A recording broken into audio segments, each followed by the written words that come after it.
Hello everyone, good morning সবাইকে। তো আমি একটা নতুন ভিডিও নিয়ে আসলাম আবার। তোমরা দেখে জানিও কেমন লেগেছে। দিনটা ছিল লোকনাথ পুজোর দিন, আর তখন আমরা উঠে পড়েছিলাম 3:30টার সময়। উঠে আমি বাসি কাজ সেরে রেডি হয়ে পড়লাম। আর আমার মেয়ে তো 8টা-9টার আগে ঘুম থেকে ওঠে না, সেই মানুষকে আমার তুলতে হয়েছে 5টার সময়।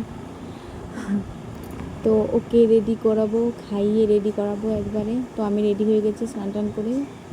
আর এই যে আমি স্টেশনে চলেও এসেছি রেডি হয়ে। গেট রেডিটা শেয়ার করতে পারিনি, কারণ তাড়াহুড়ো হয়ে গেছিলো, লাস্টে দেরি হয়ে গেছিলো। তোমরা এখানে দেখে জানিও তো আমি কোন ঘাট পার করেছি।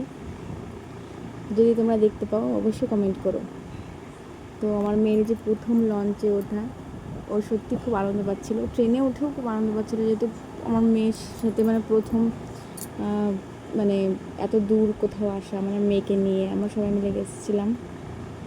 তো এই যে এখানে ঠাকুর দেখাচ্ছে, যে অনেক রকম ঠাকুর ছিল এখানে। তো লোকনাথ পুজোয় তো এসেছি মেনলি, তো লোকনাথ পুজোই হচ্ছিলো এখানে। তো খাওয়া দাওয়া করে আমরা রেস্ট নিয়ে আবার বাড়ির দিকে বেরিয়ে পড়লাম, কারণ আমাদের বাড়ি থেকে মানে যেখানে এসেছি আমরা, আমার ননদের বাড়ি, এটা অনেকটাই ডিস্টেন্সে। তো তার জন্য আমরা থাকতে তো পারবো না, ওর জন্য আগে আগে বেরিয়ে গেলাম। আর জানোই তো কেমন গরম, বাচ্চা কাচ্চা নিয়ে। তারপর আবার তো স্টেশনে চলে আসলাম।